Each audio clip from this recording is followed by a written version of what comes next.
The next question is from Astral. And speaking from just your experience with consciousness and research, he asks, if someone commits suicide, do they have to come back to this reality system, or can they choose to go wherever they want? Can they go learn and grow somewhere else, or is there a rule where they have to come back where they left off? There is no such rule. Actually, there are no rules that tell you what you have to do. You have free will. You get to exercise that free will in all stages, whether it's here with an avatar, the choices you make, or whether it's when some other, what we would see as a non-physical virtual reality. It doesn't matter. Wherever you are, you get to make choices. So however your life ends here, be it suicide or old age or being run over by a truck in an automobile accident, you always have choices. And if you are encouraged, say, well, are you ready to get back in that game? And you say, no, I don't want to be back in that game. Well, then you won't be. Nobody will force you to do anything you don't want to do. That would be abridging your free will. The system doesn't do that because the system's learned that if you run over people's free will, you cause more dysfunction than you cause good. It's not a good thing to do. It doesn't help anybody grow up by running over their free will. That is, anybody that's an adult. Now, yes, we do run over children's free will. You know, when your 3-year-old wants to go play in the street, you say no. And if they want to play in the street anyway, then you put a fence around your yard and put a lock on it. So we do run over the free will of little children and perhaps people who are not capable of making choices because they don't see big pictures. So we do that some. But once somebody's an adult, then we let them make choices for themselves. And as they grow older, between that 3-year-old and that 18-year-old, we give them more and more of that space to make their own choices until eventually we let them make all their own choices, good or bad. If they want to make bad choices, or if they do make bad choices, then we have to accept that. That's their choice. We may be able to help them see it differently, but there's nothing we can do about it. We have to let them be and make their own choices. That's how they make their own feedback that'll help them one day make better choices. So no, you don't have to come back here for any particular reason. You know, you can go other places or you can just sit out and not go anywhere. That's your choice. Would you say that the real downside to ending your own life is that you lose the opportunity to grow? I mean, from your perspective as a consciousness researcher only, and you're more likely to continue in a downward spiral, which is de-evolution. Would you say that's maybe the biggest downside? You know, there's two major downsides to suicide. And one is that you no longer have the opportunity to make good choices and learn and grow in that lifetime because you're going to end that lifetime. So you have a certain amount of time invested, say, in growing up. And it's usually not until you get a little older that you start seeing bigger pictures and start understanding things more deeply. And if you make an investment, say up until the time you're 35 or 40 in growing up and that far, and then you commit suicide, well, you just got to the point where you're liable to do most of your growing is in your 40s and 50s and 60s. You know, you're going to do a lot of growing then because you have more experience. You understand the world better. You have bigger perspectives.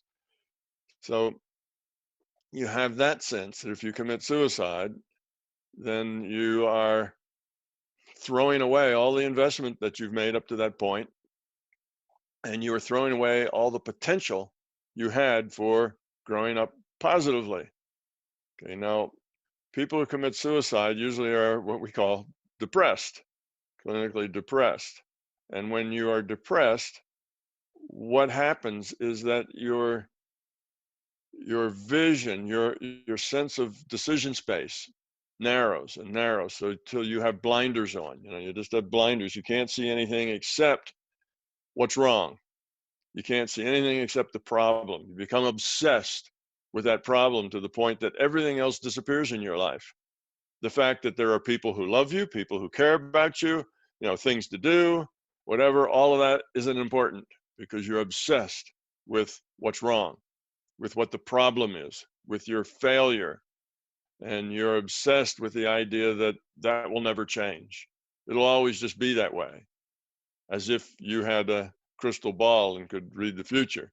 Well, what's going on there is all the good things in your life, all the positive things, all the opportunities you have are still there. They're out there. You just can't see them. So you do have potential. A person that feels like that says, "Oh, I don't have any potential." Well, that's just because they're depressed. And they have narrowed their decision space to just what's wrong, and they can't get by that. So that's the problem. But that doesn't mean they don't have a lot of positive, good potential. They do, but they can't see it.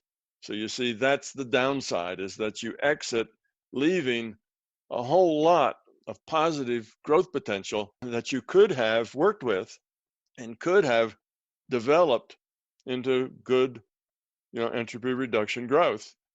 It was there. You just couldn't see it because you were so focused on what was bad. And that's a shame then. You lose that potential that developed. You lose that investment. So that's one thing that's negative about suicide. The other thing that's negative about suicide in the long term is that anything, not just suicide, but anything that you do, it makes it easier to do it again. It doesn't matter what you're doing, but particularly if you're doing something distasteful. For most people, if they were back 300 years ago when people hunted, to find something to eat, and they had to do something like skin a rabbit, and cut the rabbit and pull out the guts and take the skin off, and a whole lot of people today would go, "Ooh, I don't want to do that," But the hardest time is the first time. And after that, it gets easier, and then it gets easier and gets easier. You get adjusted to things. You get used to things, and anything's like that.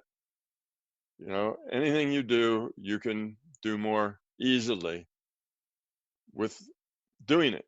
The more you do it. Well, with suicide, what happens is that if you get to the point where you get in a jam, life doesn't seem to be good, and the way you react to that is by depression, and then you do suicide. Now you have another lifetime. And in this next lifetime, you still have to learn the same things you had to learn in that last lifetime, because just dying doesn't make you wise. You don't grow up because you die. You grow up by making good choices. So you still have to make good choices. So you get another lifetime when the going gets tough. Well, it's a little easier to commit suicide the next time because you've done that once. So it's a little easier to do because maybe you've done that 3 or 4 times or 5 or 10 times. So you get to be a person that, when the going gets tough, the not so tough exit. When the going gets tough, the not so tough find a way out. They bail. They don't work through it. They don't put the shoulder to the wheel and the nose to the grindstone and push their way through it. Instead, they bail out. And that can become a habit. It can be a way of dealing with hardship, a way of dealing with things that are difficult. I mean, we all have difficult times. We all have those times when we feel like life couldn't get possibly any worse. A lot of people going through divorces or, have, a child die or a parent die. They go through times when they just feel very depressed. Well, that happens to people, but most of us work our way out of it. We may wallow in self-pity for a while and have our blinders on and not want to deal with anything positive, but we outgrow it. We get over it. We go on. We continue then to actualize our potential. And that's the way we should be. But if we commit suicide as a solution, then it's a little easier for us to, I'm in a wad now. I had a divorce. Well, let's just end it. We'll start another one. well, now I've got some other kind of jam or something happened, and well, let's just end it, start another one. And what happens is your evolution becomes very slow because you put in a lot of investment, but you hardly ever stick with it long enough to reap the rewards of the investment. So that is a downside of suicide, in that it can become a habit. It can become an easy out. Now, after having said all that, there is no, quote, punishment, unquote, for suicide. It's not like suicide victims are a special, it's an awful thing to do and you get punished for it, and you have to, whatever this lady said, you have to come back here and have the same problem and get in the same situation. You don't. You have to deal with the same fears that you had before.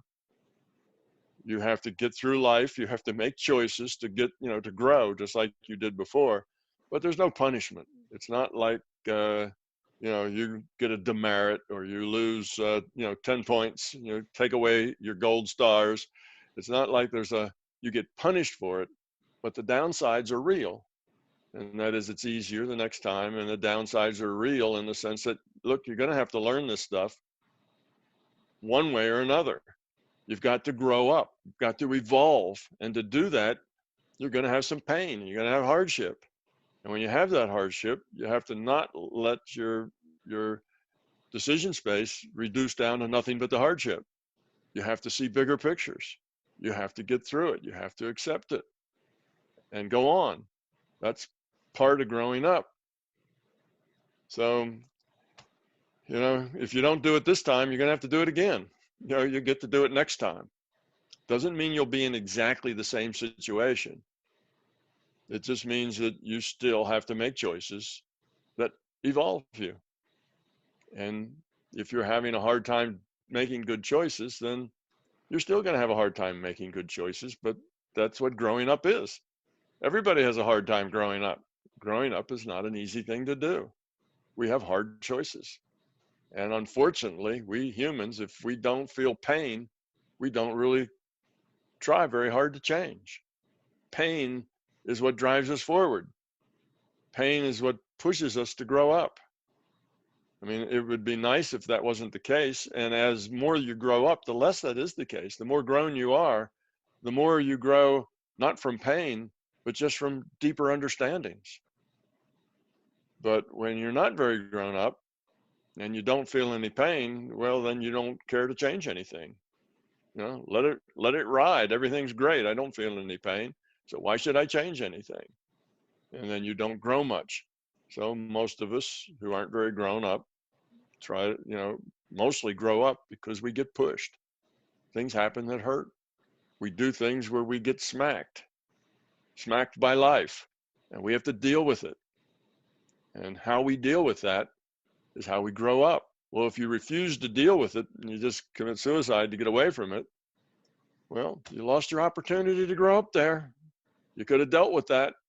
Now you'll have to deal with something else, some other situation, not that situation, but just some other situation. You're going to have to deal with pain in order to grow up, because without the pain, you refuse to grow up. So you see, you're kind of stuck here. It's you might as well tough it out and get through it and grow up than end it and then get into a cycle of ending it whenever things get tough. And now you're having a really hard time evolving because you're opting out too often. And usually when people get like that, the cure for that is the system tries to put them in very kind, gentle spaces where they don't have too many challenges, where they don't have too many hard things to get through. Well, the good news about that is they go through a life and maybe they're happy and everything's fine and then they're gone, but they don't grow up much because they don't have any challenges. They don't have any real serious challenges in their life. Everything's just kind of keeps on keeping on, and maybe life is boring or maybe it's not, but they come out the other side with very little growth. But they come back with confidence. I got through that and I didn't have to end it. And then they go through another one. They get through it. They didn't have to end it. And now you're rebuilding confidence to where the next time they get something a little more challenging, instead of just ending it, they're more inclined to try to push through it this time. So see, the system has ways of bringing these people along. So it's not like, you're going to hurt your chances for growth forever because you've picked suicide a few times. The system will work with you, try to put you in simple situations until you can get over that and get a little more confidence and build you back up, just like we do with children. We do that with children. The children are 6 and 7 years old, they want to play basketball. So we get a basket and we put it 3 feet lower than the actual basket is supposed to be, just so they can succeed rather than get frustrated because they don't have the muscle to push that basketball that high in the air. So that's kind of what happens. You get treated more like a child. You're given things that are simpler and easier to do until you build confidence, and it works. And eventually you just keep on going. So it's not like it's an ending path or something terrible that you can't get out of. It just makes your evolution a little less efficient. So suicide is not efficient to evolving.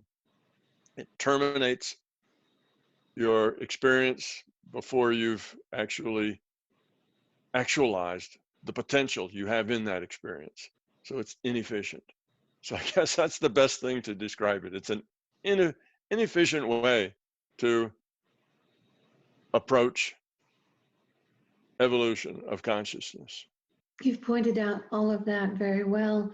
And the one thing I know that you emphasized in your books is that the LCS, the system that we have to learn, is all about being efficient.